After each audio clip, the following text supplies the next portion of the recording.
Oh, construction champions, it's your host, Ron Nussbaum, and we're here for another amazing episode of Construction Champions Podcast, where we're burning the house down.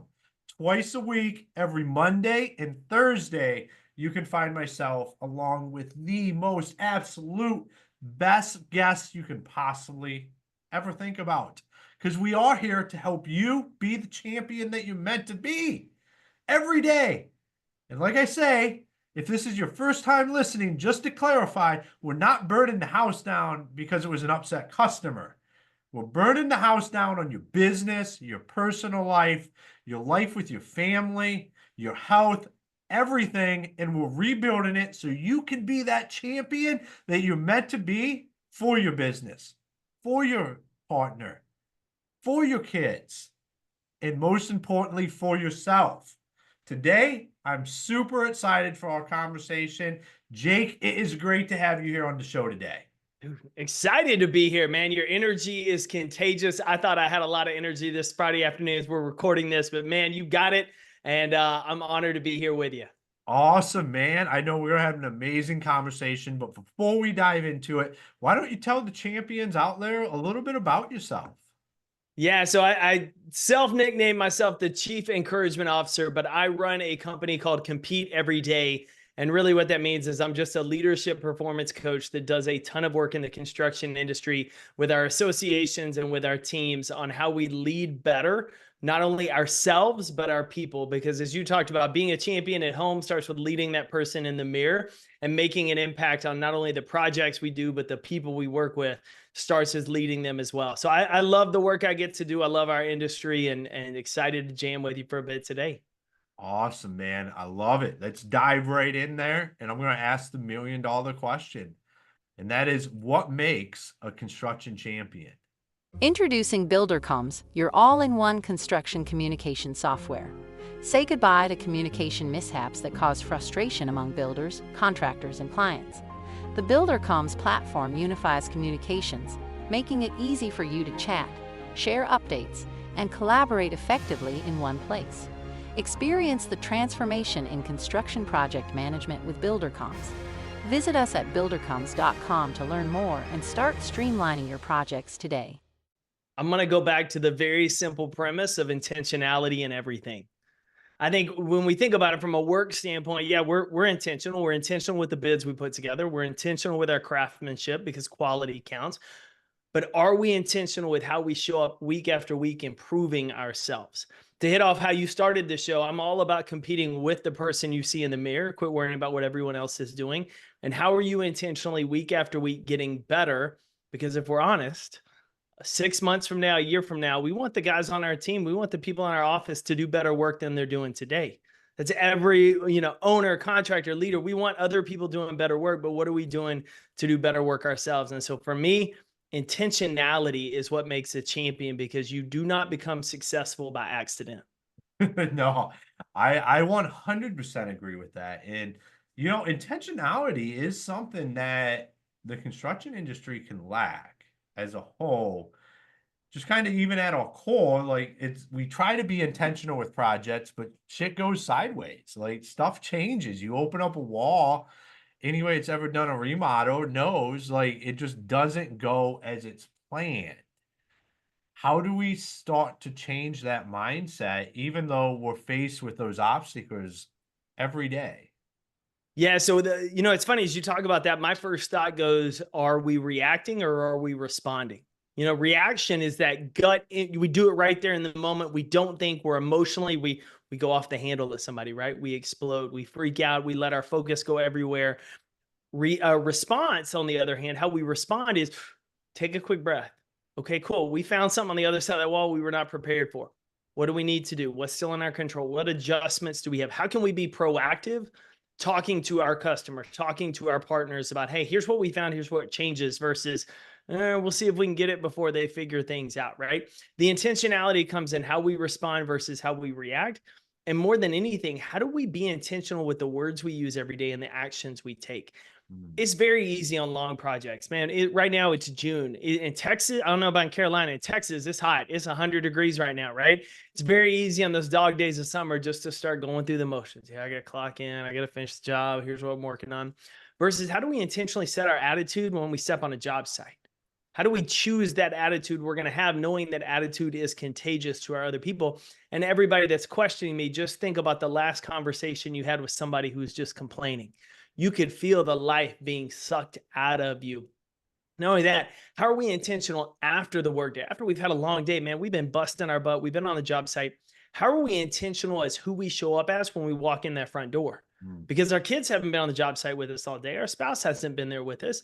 But if we come in just completely smoked, if we come in with a bad attitude, if we come in with anything and unload it on them, well, then we're lacking intentionality in improving that relationship. So there's tons of different ways, but I always go back to how are we being calculated in response versus letting our emotions and that default action take over for us. And sometimes that's as simple as I'm going to take a deep breath and ask myself a question of what's the best move right here versus just immediately acting. Emotions run everything. And as soon as we understand how to control those for all parties involved, I mean, it makes a huge difference.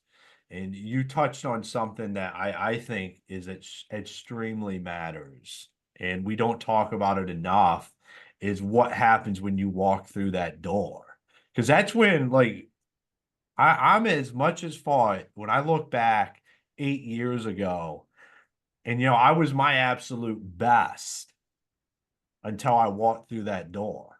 And that's where and my wife, who thank God, I mean, she's still around. We're married. Now we have a kid and everything, is she didn't get the best run because I left it all there. And now, it took me until a few years ago to start to realize it's about being the best Ron everywhere I go. And if I'm doing something that completely exhausts me and I can't be the best for my family or now my son, that equilibrium's off. Something has to change there. But that's in the construction industry, it's so relevant that we just leave it on the field at the job site and come home and it's just, here we are. You get what you get. And the crazy part is, like, it'll happen. Like, it happens once, right? Most people have made it a habit because it's just day after day, right? And if you think about it, you finish an incredible project you're proud of, but you go home and you got nobody to celebrate it with because they don't really care anymore because you haven't invested in them. One of the things I love taking leaders through, especially in our industry, is simple thing. Take your cell phone when you get home. Before you walk in the front door, you want to be intentional and responsive.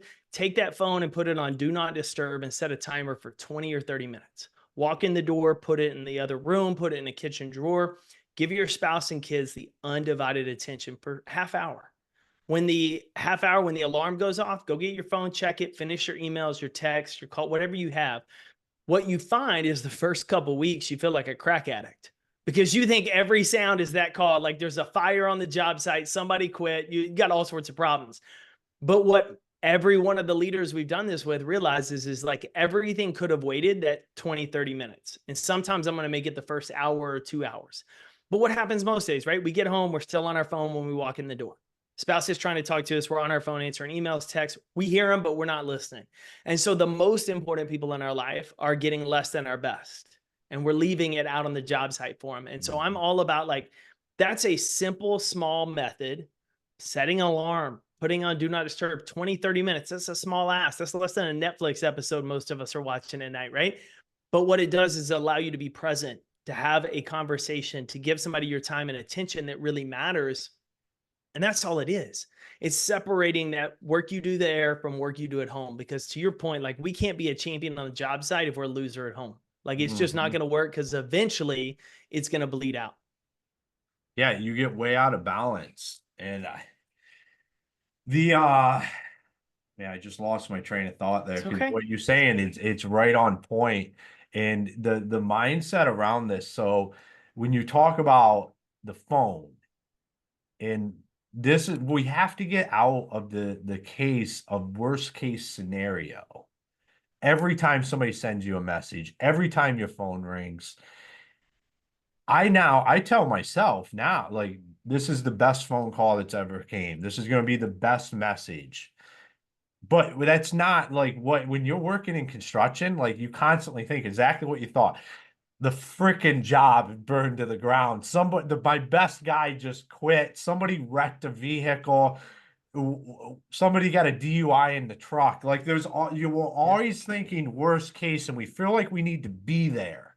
But what we should be doing is thinking best case, and we don't have to be there for the best case.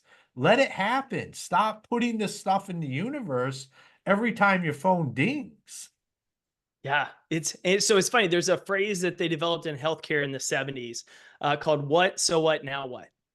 And I love using it not only with sports teams, but with construction leaders. Because why? The idea is what happened? So what are the implications? Now what are we going to do? What's the most productive use? And so something bad happens. So what, now what? Okay, so what? Let's focus on the now what. What are we going to do next steps? We're not panicking. We're not complaining. We're not running around with chicken with our head cut off.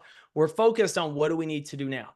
Same thing, right? We win a project. We finish a great project. So what, now what? What do a lot of people do? They finish a project, they become lazy, right? Oh, I'm good. I'll wait. Bills start coming in, piling up. Oh, crap. We got to get some more business. We got to hurry this up, right? They start to panic versus, hey, we finished a great project. What did we do well? How do we do it again? How do we keep this momentum going? What's our now what? And so to your point, I love the idea of assume best experience, assume best call, assume best of intentions by people, and go in with that attitude. It changes everything. And I did a lunch training yesterday for a construction team here in Dallas. And we were talking, most of the conversation was around how we have to start investing in the who. Like, it's easy to do the work, right? The who is messy. Relationships are messy, but we got to take time out of the work to build relationships with subcontractors and partners and prospect, like all of that, even if it's once a month, because the who determines what we get to do. Mm. And one of the things we talked about is like, sometimes the people we work with, they want to ask questions. They want to get an update. They're curious. Hey, have we actually finished that drywall? And it's really easy. Like, of course I have. Like, where have you been? Like, I've been working on this. I've been on the job site. Why would you question that? Versus to what you said. How do I assume best of intentions? Like, they just genuinely want to know. They trust me. They're just curious where we are in the time. Yeah, absolutely. We got that drywall done last week. Here's what we're working on right now. I want to let you know, hey, come out anytime you want to see it. It changes the attitude when you have the focus and mentality, just like you said, assume the best. Assume the best. Yeah, I used to tell my guys is that it's buckets of water, not buckets of gasoline. Like, that is when anything happens, just think buckets of water. We're gonna put the fire out. The natural thing is to pour gasoline on stuff.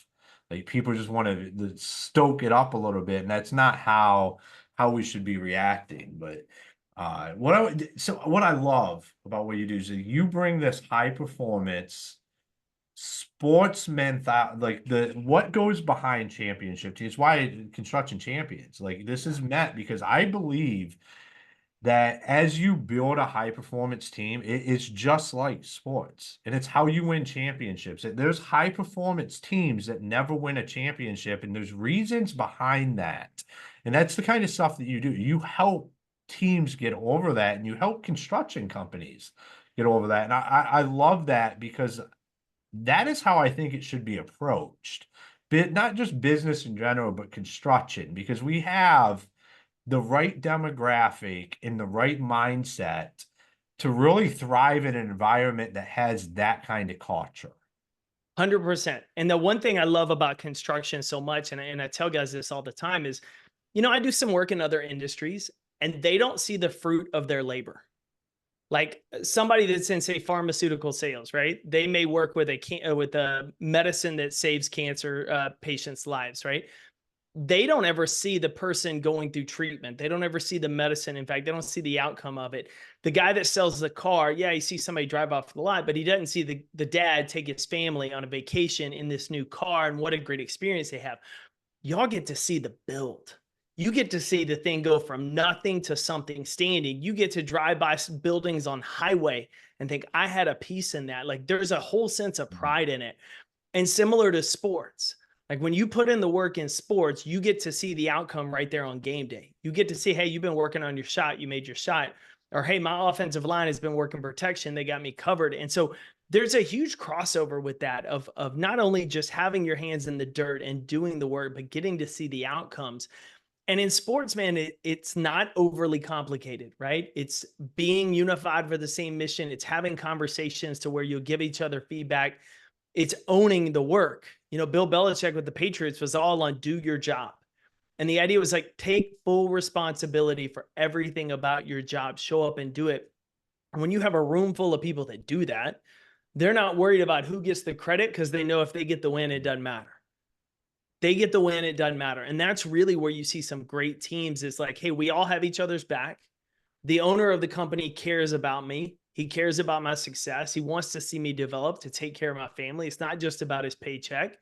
I'm going to show up and work hard because I want to work for this guy and I want to do something great. And so to your point, it's so aligned with it, which is what I love, because I love telling sports stories. I love using examples of things we see in great teams and being able to teach that in this space. No, that's absolutely true. And the when we look at championship teams, I get people talk about this on here all the time, is like it's the ability to do what you were just talking about, is let people do their job. And that's what people want to do in construction, but they want to be empowered to do that. And I think it's leadership in the construction industry. That's where we can really start to drop the ball, because we just assume that, oh, John over there just wants to do the damn job and he wants to be left alone. Well, John might want to be left alone, but he wants to be empowered to do that job. He wants to feel like what John's doing is one of the most meaningful things on that job site, no matter what it is. But we skip those phases because it's construction. Oh, we skip it. We skip it. Not only that, we skip it because the person that taught us didn't teach us that. Like, that's where we have the biggest issue now, right? We've got a huge gap of guys on the late end of their career who weren't taught. They were figuring it out the hard way. And because they were, and they're like, well, I'm out in 5 years, they're helping the next generation figure it out the hard way. Versus one of the things we love to talk about, and we talked about in my new book, is like, every leader should be teaching his teams the what, the how, and the why, right? What's your role? How do you succeed? Everybody does this, right? What do you need to do? What's your job on the job site, right? The how does this impact everyone is really important, that we sometimes miss, because the how lets them see, hey, I'm a part of something. I'm part of a team. How does what I do matter? Because, you know, we just tell somebody, hey, go work on that thing right there. They may not think, well, this is that important. And they don't feel empowered in that work, which means you don't feel motivated to do that work. And so fewer organizations teach that how. And then the big one is the last one. And the reason this one is rarely done is because it takes work. And that's, why does what I do today help me get to where I want to go? And what that requires is a couple things. One, it requires a leader getting to know the people that report to them. You got to know your people on the team. You got to know, do they want to just stay in this one role, or do they want to become a supervisor, PM one day? Do they want to own a construction company one day? Do they want to get out of construction? They're just doing this right now because, man, they got a baby on the way. They got to pay some bills. Like, this is something they're good at. Like, what is the why?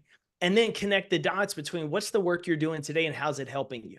Because if someone knows why my work matters, how it helps the team, and where it's helping me get to that I ultimately want to go, man, you find people motivated and engaged like no other. There's none of this checking out. There's none of this going through the motions, because they see a bigger picture.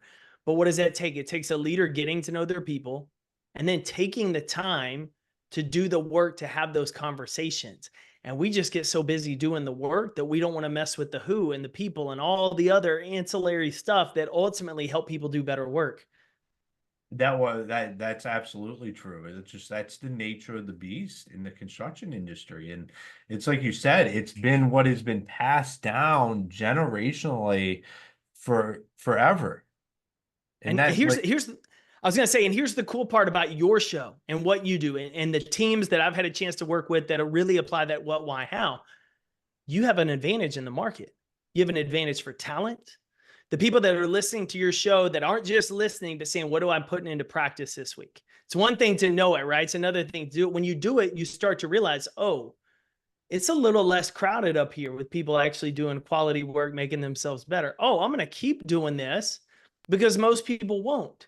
And so you find not only you have more opportunities, But high performers, people that are driven, they want to be a part of it.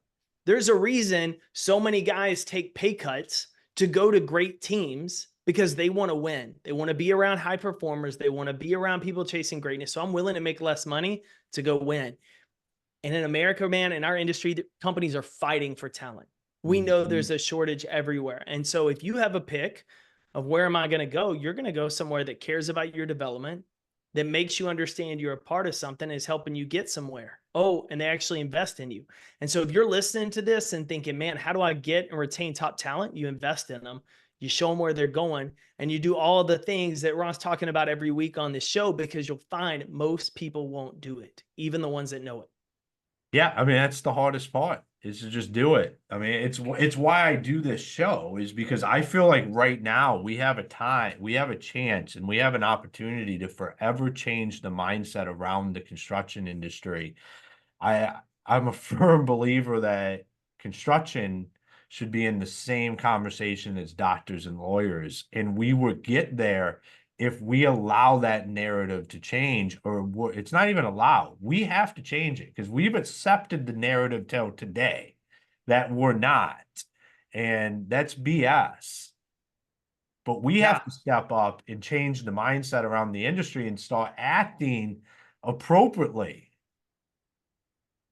I mean, I had this conversation with, so Texo is the North Texas Construction Association. Their CEO right now is a woman named Melanie Rainey, who is a rock star. Her husband's in the industry. She's been in the industry forever. We had this conversation a couple of months ago. And because I asked her, I was like, hey, listen, what are y'all doing at Texo right now continuing to change? And she talked about it of like, the stereotype is out there, no different than somebody that sells a pre-owned car, right? There is a stereotype about the work you do. It is there. You can't hide it. But what you can do is take actions every day to change it, recruit other people. And that's the big one, right? We're seeing people from outside of construction starting to get into it and changing those perceptions and stereotypes. And really what it does is it starts to weed out a lot of the average. The ones who want to live with that stereotype are going to start losing more and more business, more and more talent, because people are coming in and saying, hey, how do I do better? How do I not just do quality work? How do I be a quality human being? How do I win on the job site and in my home? And that attracts like-minded people. And then you start to really change that stereotype and that image in that industry. And to your point, you start to hold it in higher regard. And people start to have a different look at it versus what they thought 10, 20 years ago. That's what's happening. I mean, right now, I talk about it on here all the time. It's like construction is just business, but like if we would just look at it as business instead of construction, like people's mindset would change around it. Like just because we do construction doesn't paint us into a corner of this is what it has to be like. We can change that. We can be at the forefront of forever changing this and setting up the future generations where we never have a lack of people ever wanting to be in the trades ever again. Absolutely. Absolutely. And now more than ever, more and more people should be running toward the trades because four-year college cost is going through the roof. Because you've got all of the, I mean, you got degrees that are worthless out there, right? Of people like, what was that? You're taking on all that. Like, you can make more money right out of the school, doing this, right out of high school, doing this, learning a craft, and you'll be set for life. You're not going to be worried about job eliminations and cuts when you've learned the trade and you've started to work at mastering it because you care about quality, you care about improvement. If you get out and just want to go through the motions, you're going to be like everybody else. You're going to bounce job to job to job because you're going to be just a commodity. But man, if you take the mentality that you talk about here on the show, Ron's preaching every week, right? Is how do I get better everywhere? Then you start to separate yourself. And it may not be this month, but over the next 2, 3, 5 years, there is no doubt the people that have that attitude just rise to the top. That is right on point there, man. So I'm going to kind of pivot the conversation here. Let's because do it. you're a high performance guy. You're in the thick of it. You're out there. You're talking to these guys. What are some of the things that the best leaders that you're seeing right now in the construction industry are doing that in the next 6-12 months is really going to separate them from everybody else? So the two I'm seeing most are, one, they're investing in getting to know their people.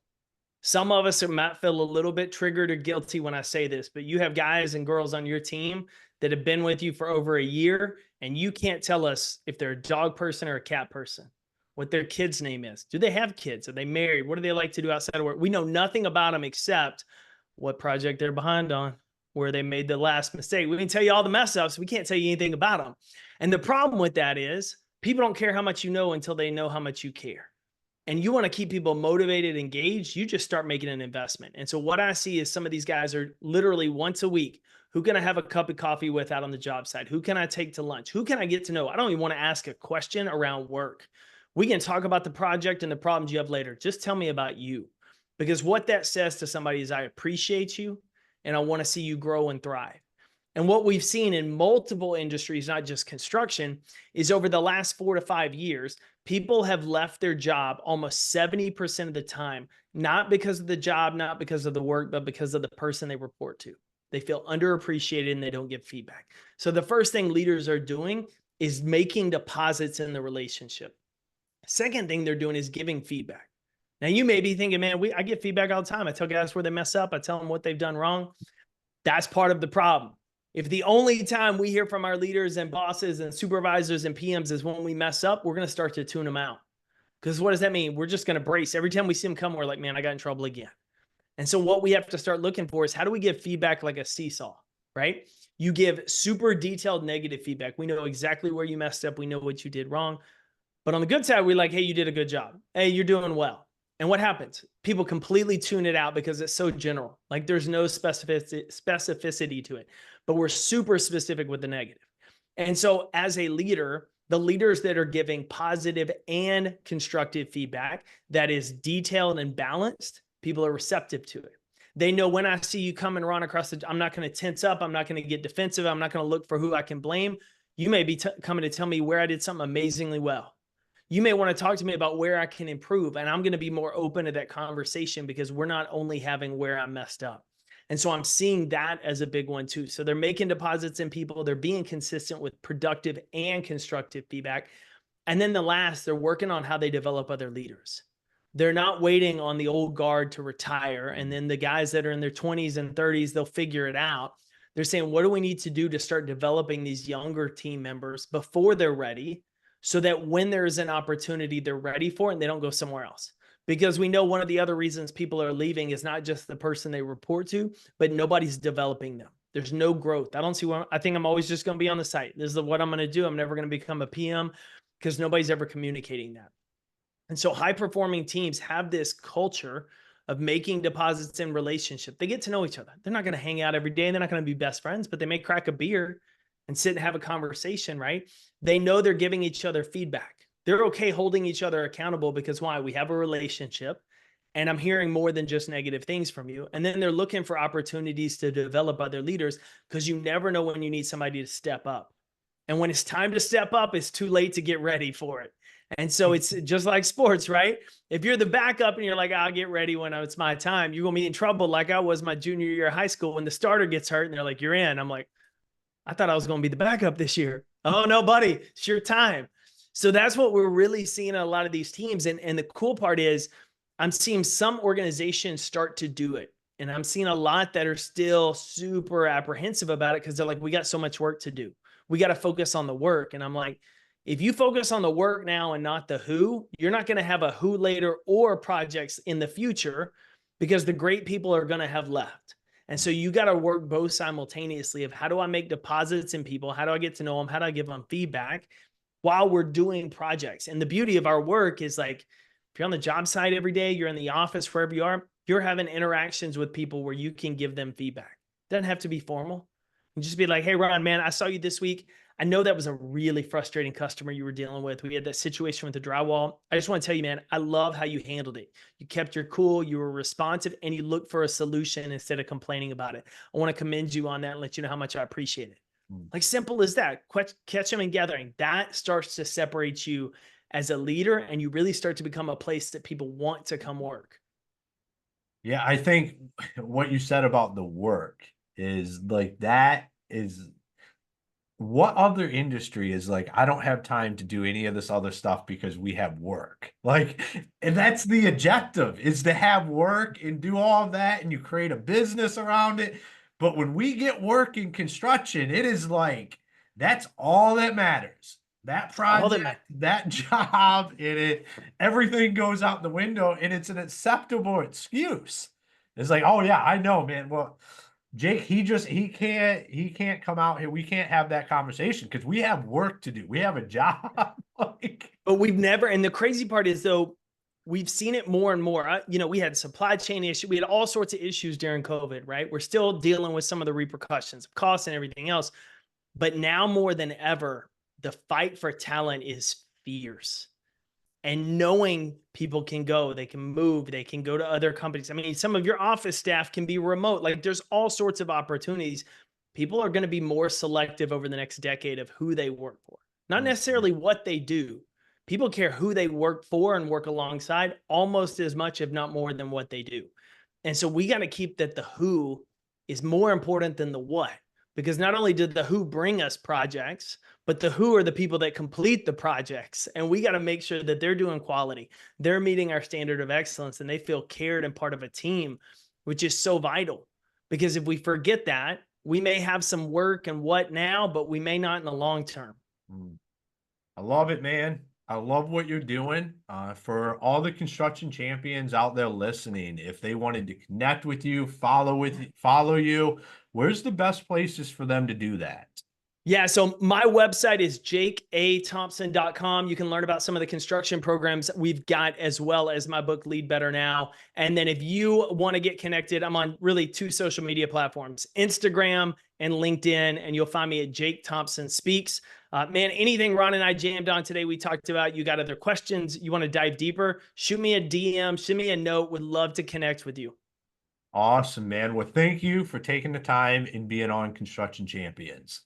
Thanks for having me. All right, champions, another episode in the bag where there's a lot to unpack. There's a lot to unpack for everybody. But I think one of the main things for me that Jake said is when he started talking about action. I think I can overlook this being the host of the podcast, where we bring on these great guests. We put you in front of people with the answers to every problem you have in your business. And I'm not saying that to be whatever. That's the facts. We're over 150 episodes. There is not anything that we have not talked about that's plaguing your business. But like Jake said, the problem is most people would just listen to it and they would never do anything about it. I know we have listeners out there that are not like that, because I talked to them. I've connected with them. Damn, we've had some of them on the show to talk about their experience from the first time they found our podcast to where they're at now. So think about that. If you've been listening for, say, 6, 12 months, and everything's the same as it was 6 to 12 months ago, one, you need to start taking action, because I'm not here to do this so you just have something to listen to on a Thursday afternoon. I'm here to help move the ball, and we have to do that together. It doesn't just happen because me and Jake were like, hey, it's 6 o'clock on a Friday afternoon. Let's get together and record a podcast so we can release it, and no one ever do shit. Like, that's not why we do stuff like this. We do it because we know the impact that it can have on you, your people, your family, those around you that depend on you. So that's my look in the mirror moment. And it doesn't even have to be with this podcast. Any podcast, anything you listen to, are you taking action on it? Are you doing the steps? Or are you just listening to it? So tonight, or this would be a Thursday. So tomorrow night when you're sitting at the bar, you can be like, oh yeah, I was listening to such and such podcast and they said this and I found that really interesting. Talk's cheap, man.